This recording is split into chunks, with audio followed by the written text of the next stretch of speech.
What's up, what's up? Figgy Ed here, giving you a quick update on the fertilizer experiment. My man Jeremy, J Fig Sticks, it's going to be in the description, and you could go to his YouTube page and check out the videos where he shows you each and every tree and the progress they're making week after week. But I'm going to give you a quick high-level update. So we have 4 samples, all came from the same mother tree. Try to get the exact same size cutting, and they all went into the same base soil, which is Happy Frog, and B1 is just the Happy Frog soil. No other fertilizers or amendments added to that. But if you're not familiar with the Happy Frog soil, it's very good. It has microbes, it has different fertilizers and organic amendments. It's got really good stuff. It's very solid soil. So that's B1, and we haven't seen too much happen there. Then you have B2, which is the same Happy Frog soil, and then Osmocote put on top of that. So super easy for those looking to get into figs and not have too much work. A lot of people use Osmocote. So we wanted to do that as part of our test.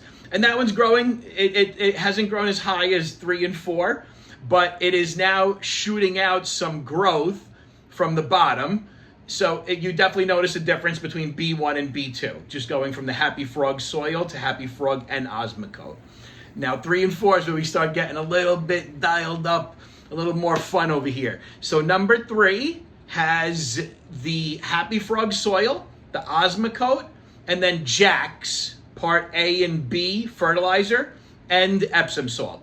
You could see several people do this. I know MJ does it. They do other stuff too, so I'm not trying to say this is the exact amendment fertilizer regimen they use, but this is something. This is part of it. Antonio uses it, the Fig Father. So I know they use it. I know other people use it as well. So we wanted to include that in the experiment because that could be very helpful for a lot of people. And that tree is out of control growing. I didn't think it would be this far ahead. So B4, which is my favorite, is the Happy Frog soil, the Osmocote, and then we put a whole line of FoxFarm fertilizers and amendments. And it's, for the most part, it's their natural line. So Kelp Me, Kelp You, Holy Mackerel, Grow Big. There's a bunch of different ones. I'll put them in the description. And there is a little bit synthetic in there as well. So it's a combo of organic and synthetic, but the vast majority of what we're putting is organic in that one. And when you compare 3 and 4, you see some very interesting differences. The most interesting one is Jack's, number 3, is taken off. Almost every node has lateral growth. It's super tall. B4, the FoxFarm one, is just as tall, but it doesn't have as much lateral growth. Now, we have to keep in mind, that's the organic stuff. It takes a little bit longer to kick in. It has to do a whole bunch of work down in the soil. The microbes play a very important role there. Whereas Jack's, it's synthetic, it's immediately available, they're taking it up. Whereas with the organic stuff, it's a little bit more complicated. Sometimes it takes a little bit more time. So this is about a month in. I'm not ruling out FoxFarm yet. I'm not gonna call Jack's the clear winner just yet. Give it another month. What's great about Jeremy's climate down in South Texas, he has a really long season, and these 4 are just for experimental purposes. We're not going to cut nitrogen or anything like that so that it could lignify and go dormant quickly. None of that, none of that. We don't care. The samples are the samples for the experiments. We're going to keep hitting them hard with the fertilizer every 2 weeks until it's just cold and things are just not going to grow anymore. And he'll probably just give those away, I'm guessing. But right now, Jack's is by far the clear winner. FoxFarm needs a chance. It's not ruled out just yet. They're both growing well, but all that lateral growth is just out of control. It looks like the Jack's is just, whoa. So now, let me introduce another experiment I'm going to be doing. Indoors, that one right there is going to help a lot of people because a lot of people use those things. This is all a lot of outdoor stuff. You could see online, a lot of people use those different fertilizers and amendments. So this should help a lot of people.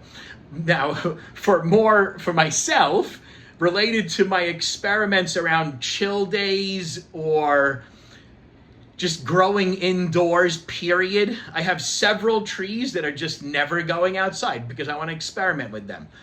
I took one outside that went semi-dormant indoors. It finished its crop. It started just going stagnant. It started dropping leaves occasionally. You know when they're going to start going semi-dormant. And then you can help them remove the leaves, give it a little tug, and if it comes right off, great. I don't give them a hard tug, but you know when it's ready to come off.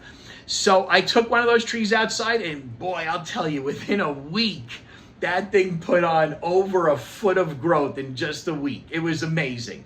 And since then, and that was about a month ago, and then 3 weeks, it put on the same amount of growth. So it grew about 2 feet. So I know taking it outside will work. But what if you can't take it outside? I want to experiment there. I have a lot of trees. I like to have fun. This is fun for me. So I've been hitting them hard with some FoxFarm, and I don't see much results from that. I then have my indoor Angelito, which gave me 180 figs the first season from a 10-gallon pot. I up-potted that to a 46-gallon, pretty much permanent structure here in my office, and it took off. It gave me over another 100 figs. It's still growing now, still putting out figs. So that's working. But I don't want to have to up-pot every time. You want to get these things out of semi-dormancy and growing again. There has to be a better way. I've been experimenting a lot with microbes, so that's going to be part of my testing. I don't know exactly how I'm going to do it just yet, but I was going to bring Jacks into my house because of these results that I'm seeing that Jeremy's doing. So I ran this by one of my #1 consultants, Antonio, the fig father, and he suggested Advanced Nutrients is one of the top of the line fertilizer companies that you could use. And he had suggested the top of the line of their different brands, their different lines that they have. And that's Connoisseur. So I'm going to do Advanced Nutrients Connoisseur. It wasn't cheap, but again, we're having a lot of fun here and I'm truly enjoying this. And I'm going to compare it against their organic line. So the Connoisseur is synthetic, and I'm going to compare it to the Advanced Nutrients Iguana line, which is organic, but apparently also super strong. So I'm very excited to see how that goes. I would love to be able to say at the end of this that we figured out how to keep your indoor trees growing without having to bring them outdoors, without having to give them chill days, without having to do a giant up-potting.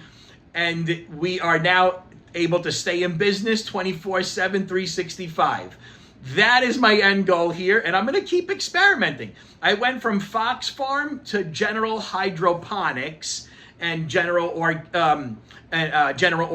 That's the same company, I believe.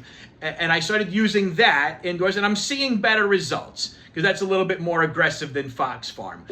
But the results I'm seeing aren't exactly what I want to see. The trees are growing. They're starting to grow again. But it's not growing. The node spacing is very small. The leaves look a little bit stunted. They're not as happy as they should be. And figgy edge trees indoors need to be happy. So I'm going to try something else. I'm going to try the Advanced Nutrients stuff and see how that works. And if that doesn't work, I'm just going to keep playing around. Keep on experimenting. Having fun over here. All right, folks, let me know.